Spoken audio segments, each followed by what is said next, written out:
नमस्कार, मैं हूं आंचल सिंह और आप देख रहे हैं अपना पसंदीदा चैनल पीआर इंडिया न्यूज। तो आइए देखते हैं आजमगढ़ की कुछ खास खबरें। विज्ञान में भी साबित हो चुका है, अस्पतालों में बड़े डॉक्टर भी बताते हैं कि माँ का दूध बच्चों के लिए अमृत समान है। उसके बावजूद आजकल के दौर में कहीं फैशन के चलते तो कहीं कामकाजी व्यस्तता के चलते माताएं बच्चों को दूध नहीं पिला पा रही हैं। इसी कारण आजमगढ़ में इस बार विशेष अभियान चलाया गया है विश्व स्तनपान सप्ताह के तहत। आजमगढ़ में इस अभियान के तहत जगह जगह बैनर पोस्टर लगाकर लोगों को जागरूक किया जा रहा है। इस बारे में अपर मुख्य चिकित्सा अधिकारी डॉक्टर उमा शरण पांडे ने बताया कि हाँ, इस बार आजमगढ़ में विशेष अभियान चल रहा है। माँ का दूध बच्चों के लिए अमृत के समान है। हम ये बात लोगों को समझाना चाहते हैं। ये स्तनपान जितना अर्लीस्ट आवर में कराना चाहिए, फर्स्ट आवर में डिलीवरी के बाद स्तनपान कराना चाहिए और 6 माह तक एक्सक्लूसिव केवल स्तनपान कराना चाहिए बच्चों को। इससे और स्तन भी दोनों स्तनों का पान एक बच्चे में कराना ज़रूरी होता है। एक बार में हर 2 से 3 घंटे पे स्तनपान कराना चाहिए और एक का दूध ख़त्म हो जाए तभी दूसरे स्तन को लगाना चाहिए बच्चे में। और स्तनपान के बहुत सारे फ़ायदे हैं जिससे जैसे मांग में भी जो होता है कैंसर रोग से बचाव होता है। इसमें ब्रेस्ट कैंसर, गर्भाशय के कैंसर कम होते हैं। बच्चों में बहुत सारे बीमारी जैसे डायरिया, निमोनिया, कुपोषण आदि कम हो जाते हैं। बच्चे माँ के दूध वाले का वज़न का ग्रोथ अच्छा होता है और उसमें बहुत सारी बीमारियां, प्रतिरोधक क्षमता आ जाती है जिससे बहुत सारी बीमारी बाद में नहीं हो पाती है। ब्रेन का विकास अच्छा होता है, शारीरिक विकास अच्छा होता है और इससे माँ और बच्चों में इमोशनल बॉन्डिंग भी बहुत अच्छा होता है। तो ये सारे फ़ायदे हैं। इस सारे फ़ायदे को हमको रूट लेवल तक ले जाना है, हर CHC, PHC पे और यहाँ तक कि CHO का जो हेल्थ वेलनेस सेंटर पे इस बात को बताया जा रहा है। नर्स मेंटर्स के द्वारा ट्रेनिंग दी जा रही है कैसे स्तनपान कराना है और इसको हम लोग पम्पलेट, बैनर, IC के द्वारा पूरे रूट लेवल पे आशा संगिनी और CHO को बता रहे हैं ताकि गांव के हर व्यक्ति के पास ये मैसेज जाए, हर महिला के पास ये मैसेज जाए कि माँ का स्तनपान अर्ली आवर में, फर्स्ट आवर में कराना है डिलीवरी के बाद और उसे 6 महीना तक केवल स्तनपान कराना है। अगर माँ के दूध उसे मिलेगा तो उसका शारीरिक मानसिक विकास होगा। ये मैसेज हमेशा देना। बीमारी ख़त्म होगी, बीमारी का ख़त्म होगा। पहला दूध भी बहुत इम्पॉर्टेंट होता है। कोलेस्ट्रम गाढ़ा पीला दूध होता है जिसे पीने से बच्चों में बहुत सारी एंटीबायोटिक्स, एंटीबॉडीज बन जाती है जिससे प्रतिरोधक क्षमता का विकास होता है। मुख्य चिकित्सा अधिकारी डॉक्टर IN तिवारी ने भी कहा कि इस बार विश्व स्तनपान सप्ताह हर साल की तरह मनाया जा रहा है। आजमगढ़ में विशेष अभियान चल रहा है, तो आप भी जागरूक रहिए, लोगों को भी जागरूक करिए। देखते रहिए PR India news. Bureau chief Shailendra Sharma की खास रिपोर्ट। बच्चों की तबीयत खराब हो तो माँ बाप को नींद नहीं आती। किस हॉस्पिटल जाएं, किस डॉक्टर को दिखाएं। शुक्र है अपने आजमगढ़ में बचपन चाइल्ड केयर सेंटर है, जहां बच्चों की सभी बीमारियों के इलाज की अत्याधुनिक सुविधा। यहीं पर मिलेंगे पूर्वांचल के मशहूर child specialist doctor Pankaj Yadav, जिन्होंने गंभीर रूप से बीमार कई बच्चों को दिया नया जीवन। जानी मानी गायनोकोलॉजिस्ट डॉक्टर रिचा पल्लवी द्वारा स्त्री एवं प्रसूति रोग का इलाज भी यहीं पर। तो अब निश्चिंत हो जाइए, बेबी और ममा दोनों का केयर बचपन child care, Kartalpur bypass road, Azamgarh. Number लगाने के लिए अभी कांटेक्ट कीजिए 9451419407। बचपन चाइल्ड केयर सेंटर, ताकि मुस्कुराता रहे बचपन।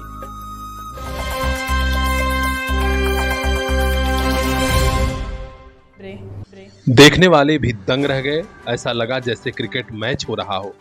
तेज रफ्तार पिकअप ने जब टक्कर मारी तो गेंद की तरह उछलते हुए ऑटो रिक्शा खेत में जा गिरा। और तो और इस ऑटो रिक्शा में बैठे पश्चिम बंगाल के 2 चाय बेचने वाले गंभीर रूप से घायल हो गए। यह खबर है आजमगढ़ के गंभीरपुर थाना क्षेत्र से। गंभीरपुर थाने से महज 50 मीटर दूरी पर ही घटना हुई, जब तेज रफ्तार पिकअप वाहन ने ऑटो रिक्शा में टक्कर मारी। स्थानीय लोग बता रहे हैं कि इतनी तेज टक्कर लगी कि गेंद की तरह उछलते हुए ऑटो रिक्शा खेत में जा गिरा। इसमें 2 लोग गंभीर रूप से घायल हो गए, जो पश्चिम बंगाल के रहने वाले हैं और आसपास के बाजारों में नींबू चाय बनाकर बेचते हैं। मौके पर पहुंची पुलिस ने घायलों को अस्पताल भिजवाया और ड्राइवर की खोजबीन हो रही है। तो अपने आसपास की खास खबरों के लिए बने रहिए हमारे साथ, देखते रहिए PR India news. Bureau chief Ajay Kumar की खास रिपोर्ट।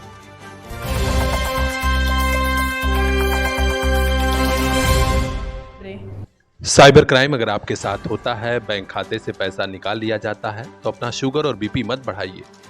सहज रहिए, धैर्य रखकर पुलिस में, खासकर साइबर थाने में शिकायत करिए। आपकी मदद होगी और पैसा वापस भी मिल जाएगा। और खासकर आजमगढ़ में साइबर थाने की टीम गजब अंदाज में काम कर रही है।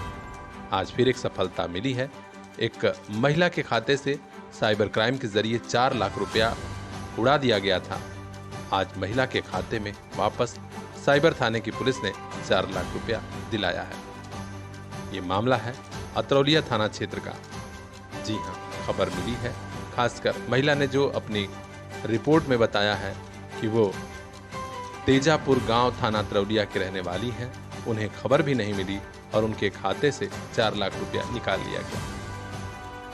इस शिकायत के बाद तत्काल पुलिस अधीक्षक साइबर क्राइम प्रोफेसर त्रिवेणी सिंह के निर्देश पर आजमगढ़ साइबर थाने की टीम लगी और आज सफलता भी मिल गई। महिला के खाते में 4 लाख रुपया वापस मिल गया है। महिला ने पूरी टीम का आभार जताया है।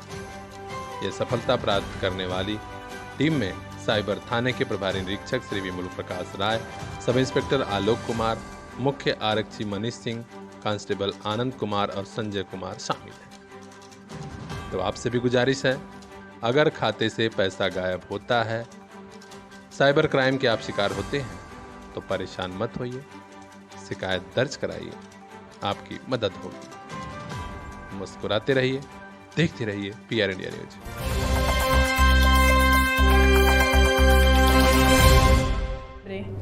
आजमगढ़ में चिल्ड्रन गर्ल्स कॉलेज हरबंशपुर की तेज तर्रार प्रिंसिपल सोनम प्रणव मिश्रा के खिलाफ एफआईआर और फिर जेल जाने के बाद यह चर्चा सभी स्कूलों में तेज हो गई है कि आखिर बच्चों को अनुशासन में कैसे रखा जाए। गिरफ्तारी के बाद खुद मीडिया से अपनी बात रखते हुए प्रिंसिपल सोनम मिश्रा ने कहा कि ड्यूटी मेरी थी कि बच्चों को अनुशासन में रखा जाए। अगर यह ड्यूटी करना गलत था तो मैंने गलत किया, लेकिन मैंने अपनी ड्यूटी सही की है, मुझे इसका विश्वास है। अगर अपनी जॉब करना गलत है तो शायद मैंने गलत किया है, और अगर अपनी जॉब करना गलत नहीं है तो मैंने कुछ गलत नहीं किया है। जॉब में ये होता है कि मोबाइल मिला, उसी को लेकर पूरा विवाद शुरू हुआ जी। तो आप गार्जियन को बुला सकते थे? गार्जियन को बुलाया गया था। तो उस दिन तो नहीं बुलाया गया था? उसी दिन बुलाया गया था गार्जियन को। तो ऐसी क्या परिस्थितियां हैं कि बच्ची जो है, बच्ची ने डिनाई कर दिया था कि हमारा फ़ोन नहीं है। मैं उस दिन उपस्थित नहीं थी। जब दिन मैं उपस्थित हुई, मैंने उनको बुलाया। उनकी मम्मी ने ये बोला कि हमारा बच्चा सनबीम में पढ़ता है, 1:30 बजे छुट्टी होगी तो उसको लेके फिर मैं बच्ची को लेने आऊँगी। बस परिजनों को आरोप है कि लगातार 3 दिन तक टॉर्चर किया आपने उनको, बच्चों को। अब परिजन क्या कह रहे हैं मैं क्या बता सकती हूँ। मैं तो अपनी बात बताऊंगी कैसा हमारे यहाँ होता है। 44 साल पहले का स्कूल चल रहा है, आज का स्कूल है हमारा। यहाँ तक कि क्लासरूम में भी बच्ची को ले जा के सबको पहचाना गया किसी यही बच्ची है, इसी ने जो है मोबाइल निकाला था। वो मेरे ऑफिस के बाहर खड़ी थी, कैसे क्लासेस में लेके जाया गया? मतलब बच्चे वहाँ के भी कह रहे हैं ऐसे।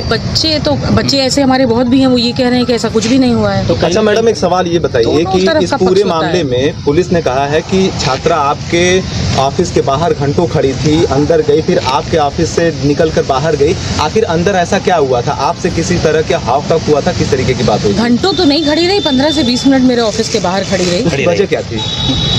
यही वजह थी कि उनकी मम्मी, मैं अपने बच्चों को बाहर ही रहती हूँ कि मेरे सामने रहेंगे, माँ बाप आएंगे भाई हम दे देंगे उनको वापस। तो बच्चा क्लास टीचर में क्यों नहीं, क्लासरूम में क्यों नहीं बैठाया गया? भाई क्लासरूम में जाके बच्चा क्या कह दे क्या ना कह दे, कोई अफवाह उड़ा दे, इसी चक्कर में हम लोग क्लास में नहीं भेजते।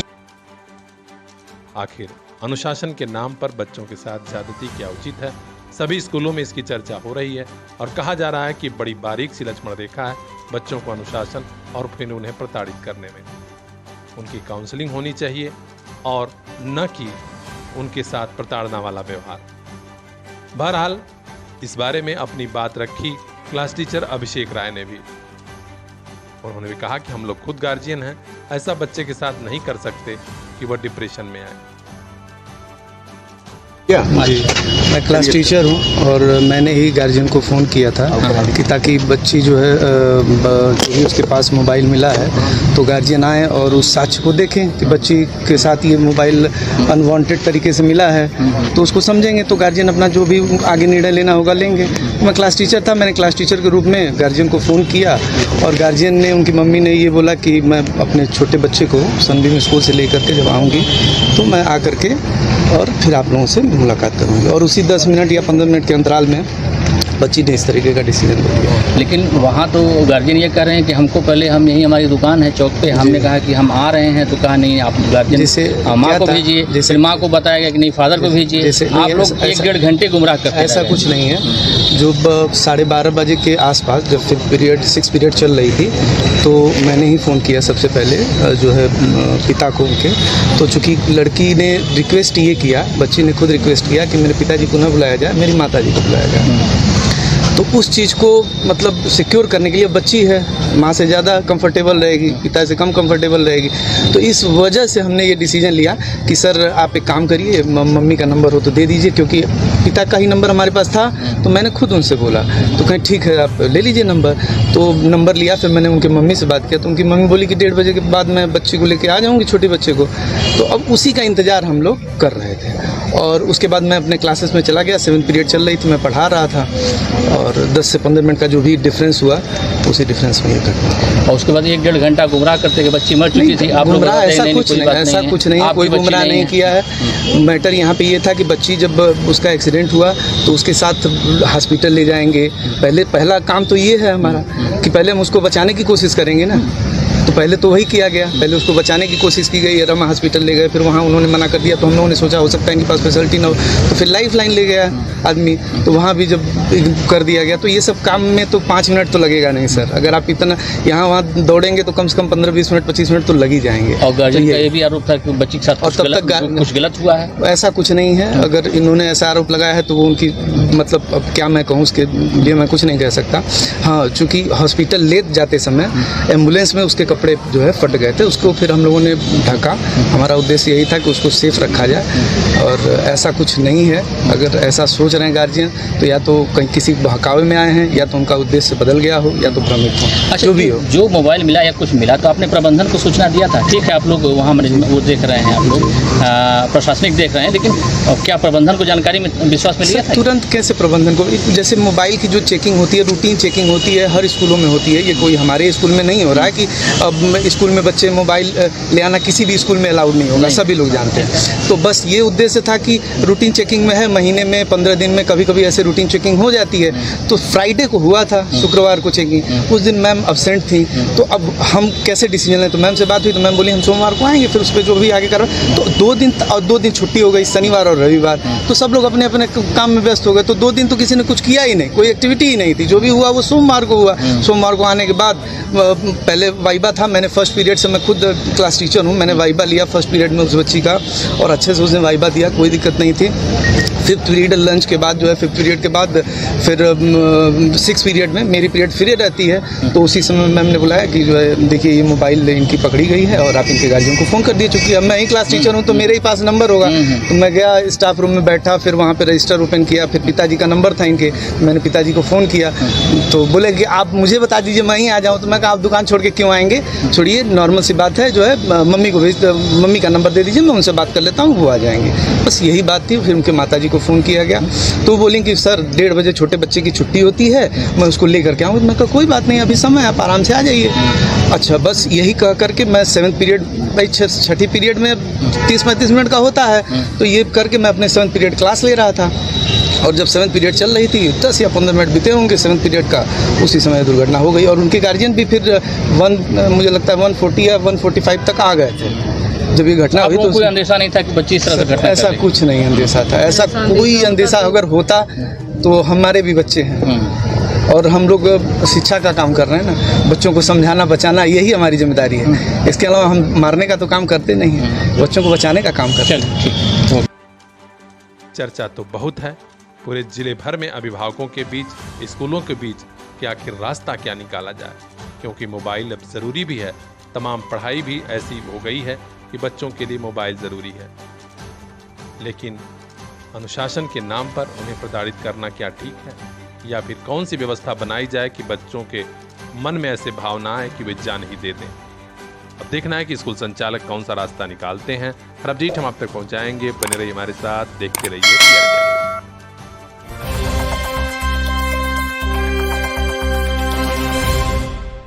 आजमगढ़ में बेहद चर्चित अधिवक्ता राजनारायण सिंह हत्याकांड में पूर्व मंत्री अंगद यादव के बेटे आलोक यादव को भी आज आजमगढ़ की एमपी एमएलए स्पेशल कोर्ट ने आजीवन कारावास की सजा सुना दी।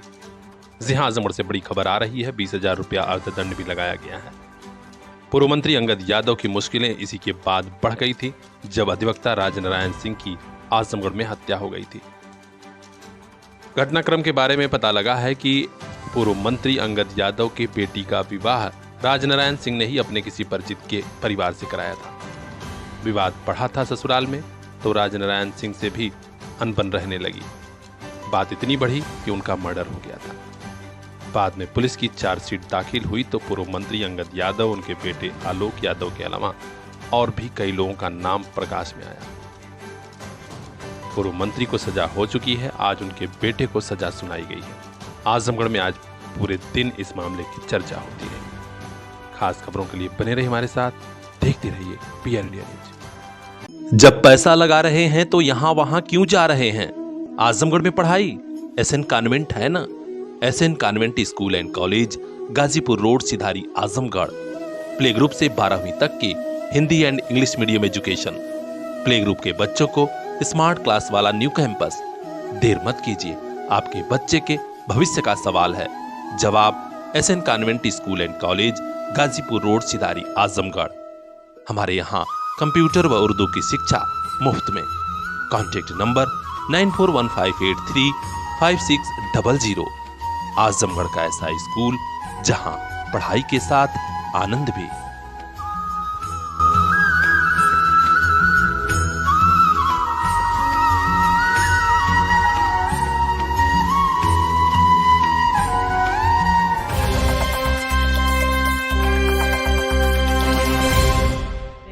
2024 के लोकसभा चुनाव में जीत का मन बना चुकी भारतीय जनता पार्टी की जिद यह भी है कि उत्तर प्रदेश की सभी 80 सीटों को जीता जाए। इसके लिए खास चक्रव्यूह रचा गया है, खास रणनीति बनाई गई है। आज इसी रणनीति के तहत पूर्वांचल के आजमगढ़ में खुद डिप्टी सीएम केशव प्रसाद मौर्य पहुंचे और अपने पदाधिकारियों और कार्यकर्ताओं के साथ सीधा संवाद किया। एक एक कार्यकर्ता से वे मिले, एक एक पदाधिकारियों की बात सुनी और कहा कि एकजुट होकर हम आगे बढ़ रहे हैं। 2024 में फिर तीसरी बार मोदी सरकार बनेगी। यहाँ मीडिया ने आजमगढ़ समेत पूर्वांचल से जुड़े कई सवाल भी पूछे। कहा साहब यहाँ बिजली नहीं मिल रही है, नहरों तक पानी नहीं है। तो इस पर क्या कहा डिप्टी सीएम ने, यह भी सुनिए। नहरों में पानी नहीं, बिजली नहीं, सारी चीजें नहीं। अभी मैंने इस समय ऋण है सर। मैंने अभी आपने मेरी बात सुनी नहीं। मैंने कहा बिजली की व्यवस्था सुधारने के कड़े निर्देश दिए हैं। टेल तक पानी पहुंचाने के लिए यहाँ से शासन को भेजा गया है। मैं भी जाकर के इसमें आवश्यक कदम जो उठाना है उठाने की व्यवस्था करवाऊंगा। किसान हमारी प्राथमिकता है और किसानों की समस्याओं को दूर करना हमारी सरकार की जिम्मेदारी है और जिले के जो अधिकारी उनकी जिम्मेदारी। सर ये लालगंज और आजमगढ़ की बात आपने की, लेकिन आपके सहयोगी ओम प्रकाश जी ने कहा कि 6 लोकसभा हम प्रभावित करेंगे। कि वो बातें अखबारों की हैं। आप अभी मैं कुछ बोलूँगा उसको भी दिखाने लगेंगे। लेकिन ये आप विश्वास रखिए कि जो भाजपा का गठबंधन होता है, जो गठबंधन के साथ रहता है, वो निश्चित तौर से ताकतवर होता है। लेकिन इसका निर्णय न केशव प्रसाद करेंगे और न कोई जिले की भाजपा करेगी, न प्रदेश की। इसका राष्ट्रीय नेतृत्व निर्णय करता है कि इसको कितनी सीटें देनी है। लेकिन श्री ओम प्रकाश राजभर जी आज भारतीय जनता पार्टी गठबंधन का हिस्सा बने, उनका स्वागत है। और श्री दारा सिंह चौहान जी भी भाजपा परिवार में वापस आए, उनका भी स्वागत है। और भाजपा की ताकत हर घंटे बढ़ रही है। सपा बसपा कांग्रेस का सुपड़ा साफ हो रहा है। सपा समाप्तवादी पार्टी, बसपा बिल्कुल समाप्तवादी पार्टी, कांग्रेस को कोई पूछने वाला नहीं। इनका कोई भरोसा। नीतीश जी यूपी में चुनाव लड़ने आ रहे हैं। देखिए, श्री नीतीश कुमार जी चुनाव लड़ने के लिए फूलपुर भी आ सकते हैं, यूपी में आ सकते हैं, दिल्ली जा सकते हैं, गुजरात जा सकते हैं।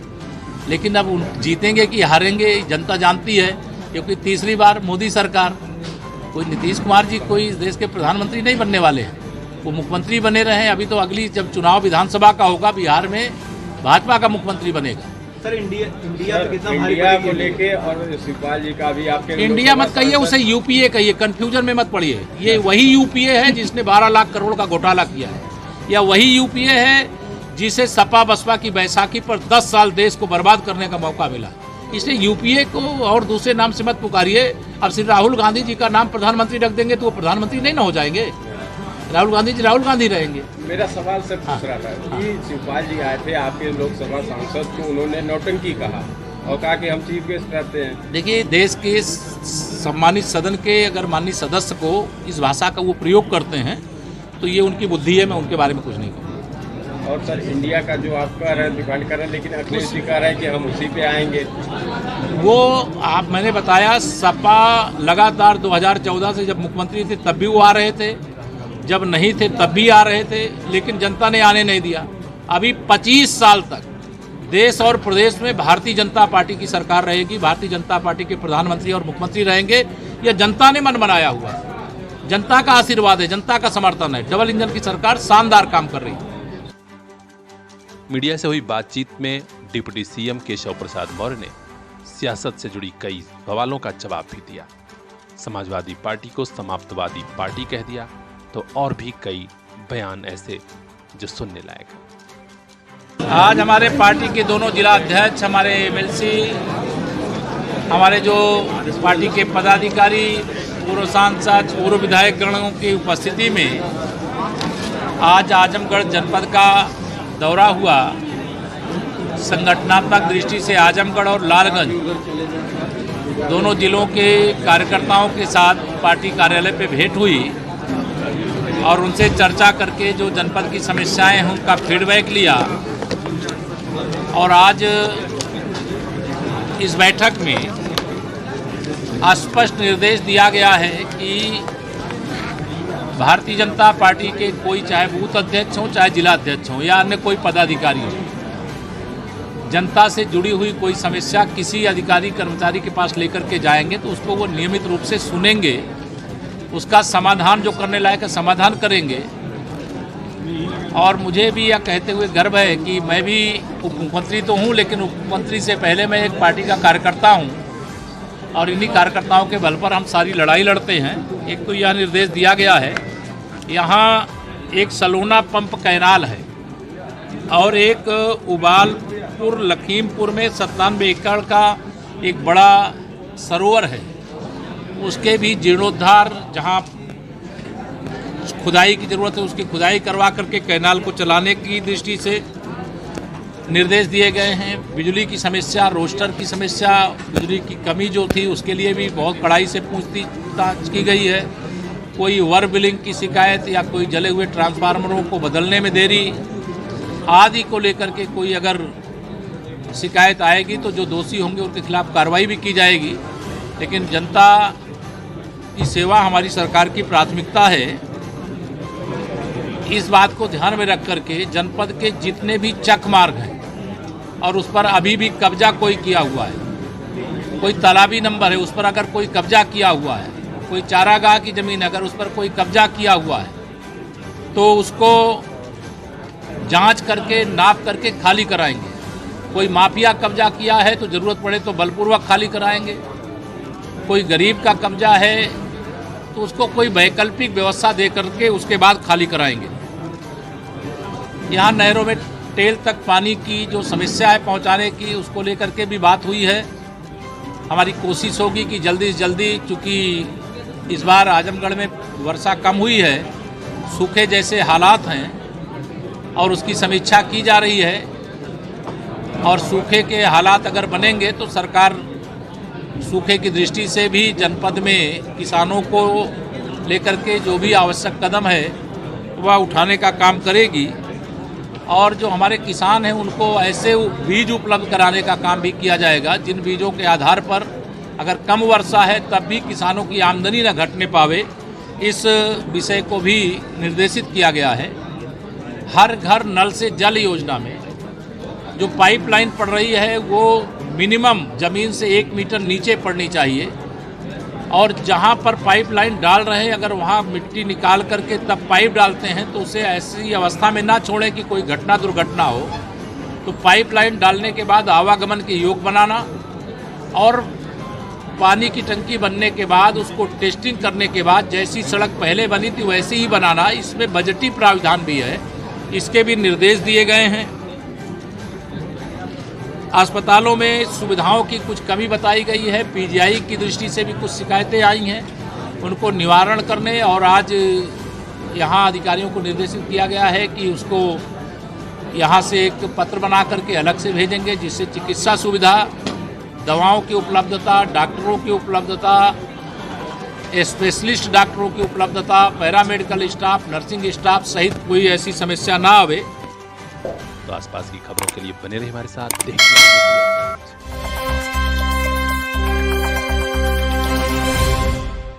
रहिए। सरकारी कर्मचारी हो या फिर शिक्षक, पुरानी पेंशन के लिए सभी के दिल में आग धधक रही है। आज आजमगढ़ के ठेकमा ब्लॉक सभागार में अटेवा पेंशन बचाओ मंच उत्तर प्रदेश संगठन की एक बड़ी बैठक हुई, जिसमें कई वरिष्ठ पदाधिकारी मौजूद रहे। शिक्षक संघ के अध्यक्ष नंदलाल मौर्य ने कहा कि हमारा अधिकार है पुरानी पेंशन, हम लेकर रहेंगे। अटेवा के राष्ट्रीय अध्यक्ष के नेतृत्व में बड़े से बड़ा आंदोलन होगा और केंद्र की सरकार को पुरानी पेंशन बहाल करनी होगी। इस खास मौके पर पवन कुमार मीडिया प्रभारी, सफाई कर्मी संघ अध्यक्ष राजाराम, रमेश राम, कोषाध्यक्ष मनोज कुमार गुप्ता ने भी अपनी बात रखी।